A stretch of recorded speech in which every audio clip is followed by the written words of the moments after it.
Welcome to the new session. Today we are going to discuss about diploid to haploid organisms. इस session में हम पढ़ने जा रहे हैं कि डिप्लॉइड से हैप्लॉइड कैसे बनता है. तो already we have discussed what is diploid. Diploid means 2n. हम डिजिग्नेट करते हैं 2n से, यानी कि जिसमें क्रोमोसोम नंबर 2 है, और in case of haploid, haploid में n नंबर से, जिसमें क्रोमोसोम नंबर 1 होता है. देखिए यहाँ पे यू कैन सी, यहाँ पे हमने एक सेल दिखाई है. यहाँ पे दो क्रोमोसोम्स हैं. One is maternal and other is paternal. One is from mother and other is from father. तो दीज आर टू क्रोमोसोम्स. ये क्रोमोसोम्स कैसे आए यहाँ पे? ये सेल जो है दैट इज डिप्लॉइड. डिप्लॉइड क्यों है? क्योंकि यहाँ पे टू सेट ऑफ क्रोमोसोम्स हैं. One is from father and other is from mother. So this is diploid cell. How it is going to change into haploid, let's discuss. तो कैसे होता है डिप्लॉइड से हैप्लॉइड, कैसे बनता है? By the process of meiosis. What is meiosis? आपने mitosis और मियोसिस का कुछ आइडिया होगा. माइटोसिस में हमें व्हाट इज माइटोसिस? जिसमें सेल डिवीजन होता है. माइटोसिस में सेल डिवीजन होता है. मियोसिस में एक होता है, इसमें होता है reduction in the number of chromosomes. Chromosome number जो है ये, इसमें रिडक्शन होता है क्रोमोसोम नंबर का during the process of meiosis. ठीक है. मियोसिस में हमें क्या होता है? Gamete formation. गैमेट फॉर्मेशन यानी कि गैमेट्स बनते हैं. गैमेट्स फिर किस में मदद देते हैं? For the sexual reproduction. देखिए गैमेट्स 2 बनते हैं, दैट इज स्पर्म बनता है और एग बनता है. जो स्पर्म और एग होता है, दीज आर हैप्लॉइड. ये दोनों हैप्लॉइड होते हैं.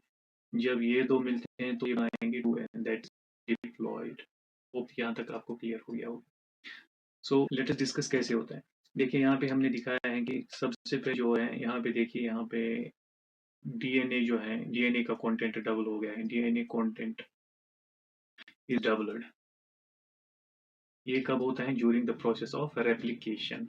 डीएनए रेप्लिकेशन होती है, जिसमें एक्चुअली क्या होता है, डीएनए कंटेंट डबल होता है. क्यों होता है? क्योंकि ये बाकी सेल्स में हमें बराबर से इसको हिस्सों में बांटना है. बाकी सेल्स में same DNA, that is why पहले डुप्लीकेशन ऑफ द डीएनए होता है, कॉल्ड एज रेप्लिकेशन. यानी कि एग्जैक्ट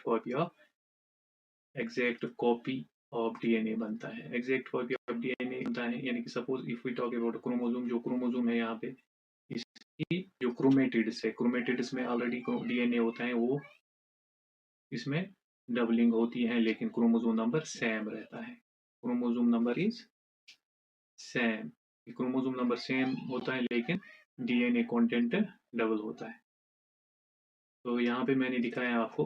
देखिए यहाँ पे दो क्रोमोसोम्स में जो है, one was from maternal and other is from paternal side.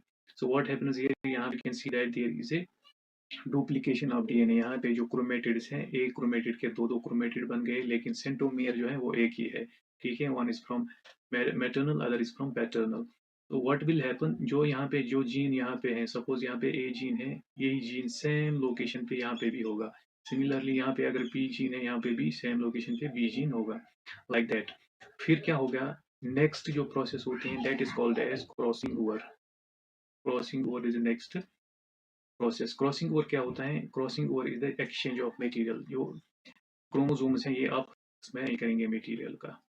Crossing over, crossing over is exchange of genetic material between two sister chromatids.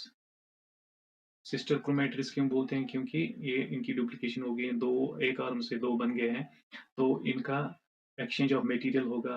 That means एक का सेगमेंट ये ले जाएगा दूसरे का. इस प्रोसेस को हम बोलते हैं क्रॉसिंग ओवर, जिसकी वजह से हमें रिकॉम्बिनेशन भी बोलते हैं इसको. रिकॉम्बिनेशन.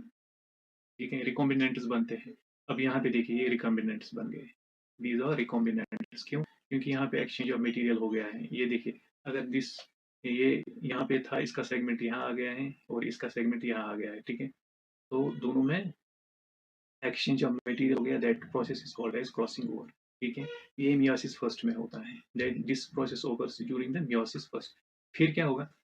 फिर जो क्रोमोसोम्स हैं, that will align. Chromosomes will align.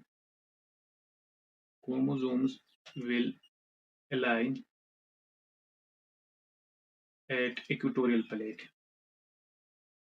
Equatorial plate पे क्रोमोसोम्स अलाइन होंगे, ठीक है, लाइक दिस। ये देखिए ये अलाइन हो गए हैं क्रोमोसोम्स यहाँ पे। फिर ऑलरेडी एक्सचेंज ऑफ मटेरियल हो गया है, ये अलाइन हो गए हैं। फिर क्या होगा, क्रोमोसोम्स अलाइन, इसको हम मतलब मेटाफेज होगा, that is called as metaphase. What will happen here, यहाँ पे क्रोमोसोम जो है वे माइग्रेट करेंगे, migrate towards opposite poles,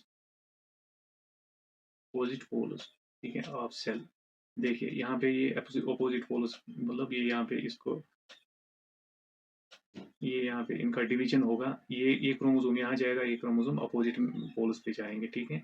already इनका एक्सचेंज ऑफ मटेरियल हो गया है, ठीक है, ये यहाँ पे जाएगा, ये यहाँ पे जाएगा, ठीक है, लाइक दिस। यहाँ पे आप देखिए ऑलरेडी ये इनका दीज आर रिकॉम्बिनेंट्स, रिकॉम्बिनेंट्स कब कहाँ पे आएंगे, इक्वेटोरियल प्लेट पे, दिस इज इक्वेटोरियल पे, ये अलाइन हो जाएंगे, होमोलॉग, मतलब जैसे होमोलॉगस पेयर्स होते हैं वैसे ही बन जाएंगे। फिर क्या होगा, ये जो है इसमें क्रोमोसोम स्प्लिट हो जाएंगे, क्रोमोसोम टूट जाएंगे, splitting of chromosomes, chromosomes split हो जाएंगे। फिर क्या होगा, ये माइग्रेट करेंगे towards the opposite poles, like this. फिर व्हाट विल हैपन, फिर से दो सेल्स बन जाएंगे। देखिए जब ये माइग्रेट किया, ये यहाँ आ गया, ये यहाँ आ गया, दो सेल्स बन जाएंगे। दो सेल्स बन के क्या होगा, व्हाट विल हैपन, देखिए एक सेल में ये क्रोमोसोम आ गया, इसमें already exchange of material, this is recombinant 1, this is recombinant 2, ठीक है, तो ये दो सेल्स बन गई। फिर से यहाँ पे क्या हो जाएगा, फिर से हो जाएगा मियोसिस सेकेंड। मियोसिस सेकेंड में क्या होगा, मियोसिस सेकेंड में एक्चुअली क्या होगा, ये जो दो सेल्स इनकी चार सेल्स बन जाएंगी। दो सेल से कितनी बन जाएंगी, 1 2 3 4, ठीक है। ये जो चार सेल्स हैं, दीज आर हैप्लॉइड सेल्स। जो ये चार सेल्स बनेंगे, दीज आर हैप्लॉइड सेल्स। इस तरीके से हमें डिप्लॉइड से हैप्लॉइड बनता है। लेकिन इनमें क्या है, reduction in the number of chromosomes. देखिए क्रोमोसोम नंबर फिर से रिड्यूस हो गया है, पहले से जैसे पहले सेल्स में था वैसे ही फिर से आ गया क्रोमोसोम। लेकिन दीज आर रिकॉम्बिनेंट्स, यहाँ पे रिकॉम्बिनेशन होगी क्योंकि एक्सचेंज ऑफ मटेरियल हो गया है ऑलरेडी, ठीक है। तो अलग अलग से कॉम्बिनेशन बन सकती है, जरूरी नहीं है कि मतलब कोई भी एक्सचेंज ऑफ मटेरियल हो सकते हैं, अलग अलग डिफरेंट कॉम्बिनेशन बन सकती हैं इन सेल्स की।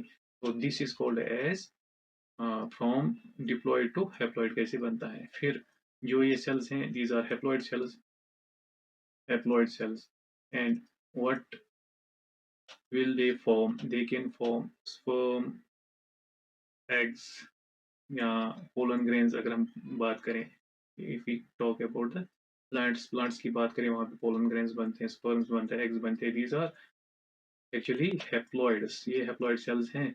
जब यही haploid, suppose sperm और egg फिर मिलते हैं, बनाते हैं डिप्लॉइड, क्योंकि यहाँ से एक क्रोमोसोम आया, यहाँ से मैटरनल क्रोमोसोम, यहाँ से मैटरनल क्रोमोसोम आया, यहाँ से पैटर्नल क्रोमोसोम आया, ठीक है।